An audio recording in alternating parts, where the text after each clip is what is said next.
회사를 그만두고 나서 한동안은 퇴사한 지 얼마나 지났는지 세어볼 때가 많았다. 그 시간이 길어질수록 퇴사에 대한 후회가 사라질 것이라고 생각했던 것 같다.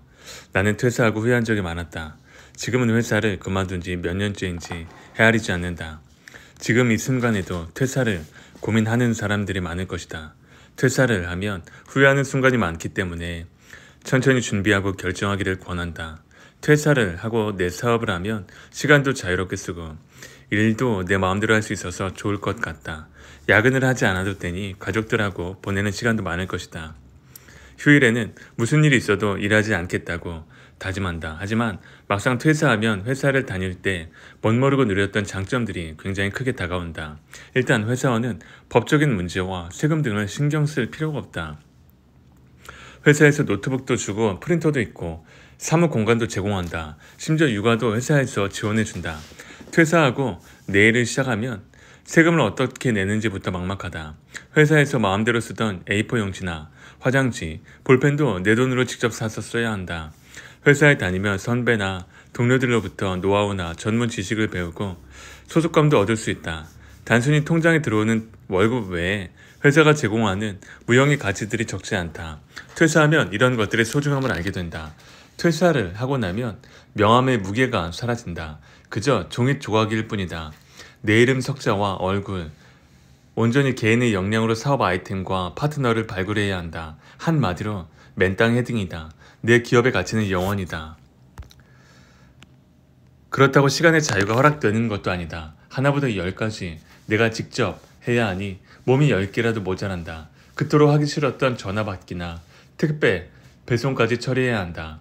시간에 맞춰 사무실에 출근하지는 않지만 근무 시간이 따로 없다. 말 그대로 하루 종일 일하는 시간이다. 주말에는 사업 구성을 하고 아이디어를 짜내느라 쉬는 게 아니다. 회사를 다닐 때는 퇴근 후 정신적 셔터를 내려버릴 수 있지만 내 일을 하면 그게 쉽지 않다. 내가 회사에서 인정받는 인재로 주요 업무를 맡아 높은 성과를 냈다면 굳이 퇴사할 필요가 없었을 것이다. 이런 사람들은 회사를 다니는 것이 더 낫다. 회사에서 더 높은 곳으로 이끌어주고 회사와 관련된 사업 기회를 충분히 얻어서 멋지게 퇴사할 수도 있다.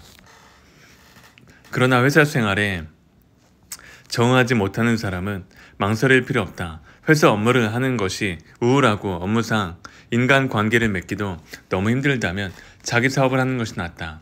회사에서 상사도 나를 싫어하고 동료도 나를 불편해하고 특히 내가 속한 사업부나 직군을 줄이려고 혈안이 되어 있는 상황이라면 다니는 것 자체가 고통이다.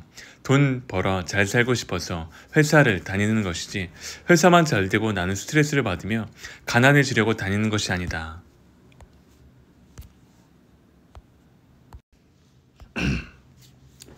퇴사를 무조건 두려워할 필요는 없다. 자본도 없고 뒷받침해줄 인맥도 없고 특별한 능력도 없고 생초보인 나도 잘 먹고 잘 산다. 지금까지 살아오면서 나를 뛰어나다고 평가해준 사람은 두세 명밖에 없다. 나머지 사람들은 한결같이 나에게 뭔가를 가르치려 하거나 잘하는 누군가와 비교하면서 열등감을 부추겼다. 나를 인정해주는 사람도 나를 비난하는 사람도 나보다 우수해 보였다. 나는 내가 세상에서 가장 못난 사람이라고 여겼다. 퇴사를 하고 나면 내가 어떤 사람인지 완전히 알게 된다. 회사에 다닐 때는 내 눈이 아니라 회사의 눈으로 세상을 바라본다. 경제방송국에 다니던 나는 2018년 내내 시장이 하락했는데도 그해 연말이 되어서야 그 사실을 알았다.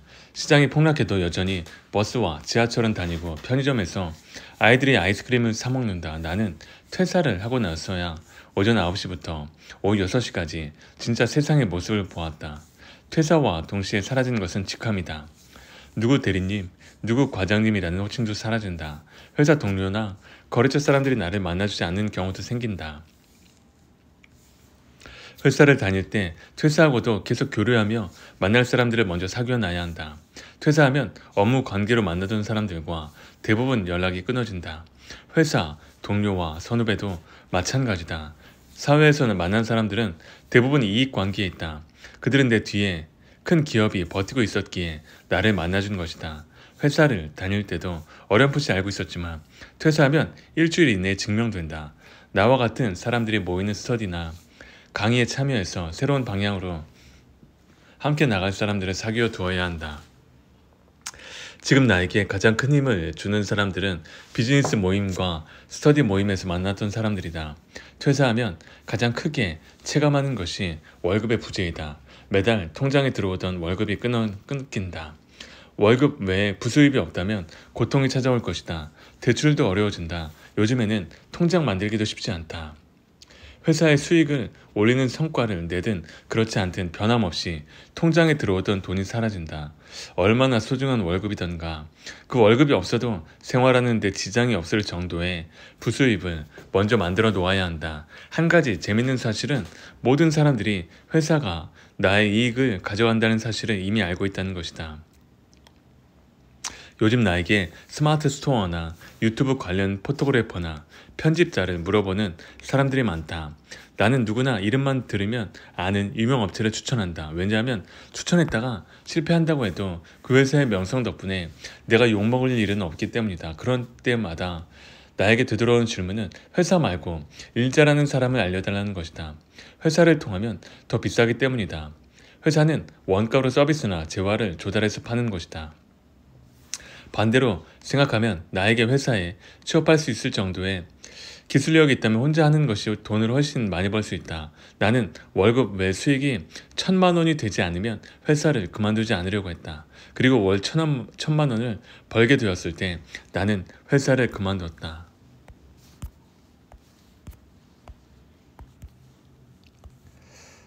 회사에서는 맡은 업무 한 가지만 잘하면 된다. 다른 사람이 담당하는 일을 하는 것이 오히려 신뢰다. 하지만 내 사업을 하면 접해보지 않은 일을 시도해야 될 때가 많다. 회사를 그만두고 내 사업을 하면 내가 모르는 분야에 대해 적극적으로 물어보고 찾아보고 배워야 한다. 엄청나게 바빠 보이는 무서운 선배나 팀장 때문에 모르는 게 있어도 대충 고개를 끄덕이며 회의 시간을 넘기거나 어깨 너머로 배우는 것이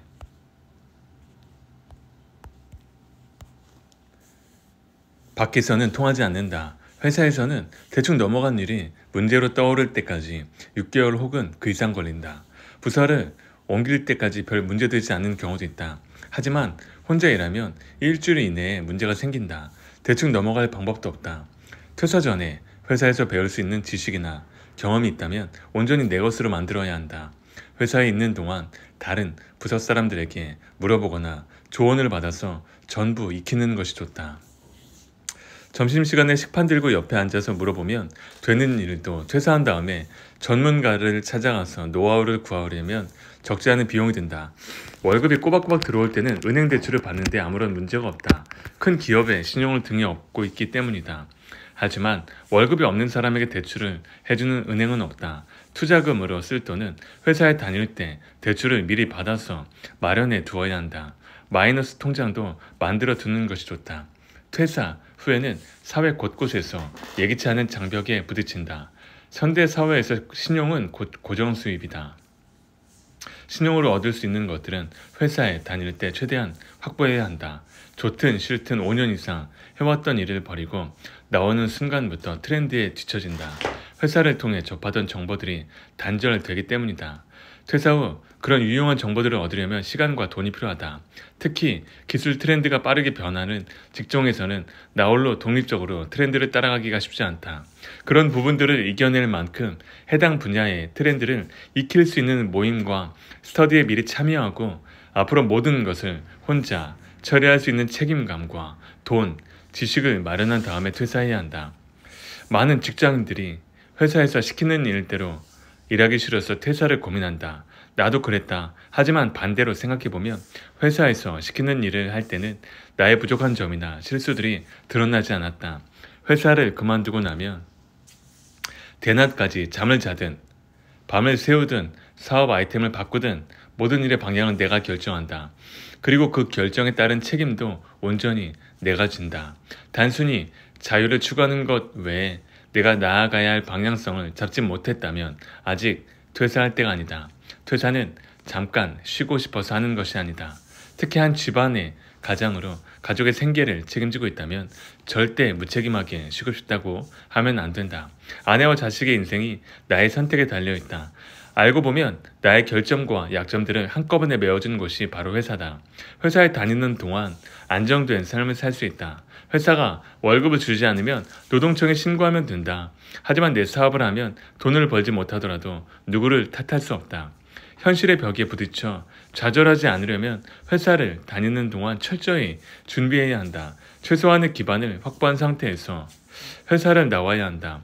월 1,000만 원을 벌기 위한 준비 과정은 회사에 다니는 동안 시작되어야 한다. 아직 퇴사할 준비가 되지 않았는데 죽을 것처럼 힘들다면 회사 생활에 중립기여를 넣어보자. 퇴근하고 집까지 일거리를 쌓아 들고 가서 밤새 결과물을 만들어내도 회사는 만족하지 않는다. 보상은 적고 기대치만 높아질 뿐이다. 잘 해낼수록 일이 더욱 몰린다. 빠르게 처리할수록 이 빠르게 일이 쌓이고 완벽주의 성향까지 갖고 있다면 우울증과 번아웃이 동시에 찾아올 것이다. 특히 대리 이하의 주임이나 사원이라면 회사에서 해줄 수 있는 범위가 정해져 있으므로 기대치도 높지 않다. 연공 서열이 정해져 있고 승진 대상자는 사실상 내정되어 있다. 대리를 갑자기 부장으로 올려줄 수도 없는 노릇이고 승진이 아니더라도 대리에게 부장급 연봉을 줄 수도 없다. 선배들이 줄줄이 있는 회사일수록 더욱 그렇다. 입사하기 전까지는 나를 어필하는 데 집중했다면 입사 후에는 적응의 세계가 펼쳐진다. 그야말로 적자 생존이다. 회사에 적응해 나가면서도 인정도 받아야 한다. 처음에는 의욕이 넘친다. 남보다 일찍 출근하기 위해 어두컴컴할 때 집을 나서고 지하철 계단을 뛰어오르기 일쑤다. 빠듯한 마감 기한을 어기지 않으려고 야근도 밥 먹듯이 한다. 어쨌든 입사 1년까지는 열심히 해볼 생각이다. 어떻게 해서 들어온 회사인데 제대로 인정받고 싶다. 인류 사원까지는 아니더라도 동기들 중에서는 앞서 나가야겠다고 결심한다. 기본적으로 회사는 계속 성장하려고 한다. 회사의 소유주와 투자자는 물론 각 부서장들과 팀원들도 회사의 성장이라는 목표를 향해 매일같이 쉬지 않고 달린다. 팀별로 목표치가 주어지고 그것을 달성하지 못하면 좌천된다. 업무 하나하나에 인사고과가 달려있다. 한 사람의 성장 가능치가 100이라고 할 때 시작점을 50으로 잡으면 성장 곡선을 유지할 수 있다. 처음부터 잘할 필요 없다. 성급하게 결과물을 내려다보면 회사 밖에서 배운 것들과 회사가 원하는 결과물의 방향이 서로 맞지 않을 가능성이 크다. 그러면 아무리 회사 일을 열심히 해도 엇나가고 더 괴로워질 뿐이다.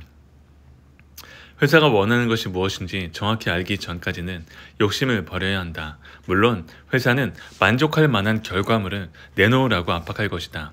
그럴 때는 자신의 힘을 아끼고 최소한으로 만족한 수준의 결과물만 내놓는다. 신입사원일 때는 더더욱 그런 자세가 필요하다. 이 과정에서 잊지 말아야 할 것이 있다. 업무 진행 상황을 꼼꼼히 보고하는 것이다. 그렇지 않으면 회사는 내가 일을 하지 않는다고 판단한다. 업무 속도가 똑같이 느리더라도 보고를 하는 것과 보고하지 않는 것은 전혀 다르다. 아주 사소한 부분도 보고하는 것이 좋다. 그래야 부서장의 성향을 파악할 수 있다. 부서장을 직접 대면하기 어렵다면 이메일로 보고한다. 그래야 나중에 혼자 헛발질을 하는 일이 없다. 회사가 나에게 해줄 수 있는 보상은 언제나 한정적이다. 상한선도 이미 정해져 있다. 신입사원이 아무리 성과가 뛰어나다고 해도 곧바로 과장이나 차장으로 진급할 수 없다. 신입사원은 천천히 적응하면서 즐길 수 있는 정도로만 일하는 것이 좋다. 우선 작은 일부터 충분히 몸에 익히면서 내공을 다져야 한다. 부정적으로 말하면 업무 태만이라고 생각할 수도 있다. 하지만 어차피 신입사원에게는 충분한 시간이 주어지지 않는다. 직장에서는 내 능력의 한계를 명확히 인정하고 다른 사람들과 페이스를 맞추는 것이 좋다. 어차피 내 회사가 아니다. 부서장도 마찬가지다. 부서장도 나와 같은 직장인일 뿐이다. 신입사원일 때 현명한 조직 생활을 위해 어떻게 해야 하는지 조언해주는 선배가 있었다면 퇴사하지 않았을지 모른다. 상급자가 보기에는 아무리 열심히 일하는 신입사원도 어설퍼 보인다. 함선은 방향을 바꿀 수 있는 속도가 정해져 있다. 급하게 방향을 틀면 배가 가라앉을 위험이 크다. 회사는 함선과 같다. 나 혼자 제트스키를 타고 달려갈 수는 없다. 함선의 방향과 속도에 맞춰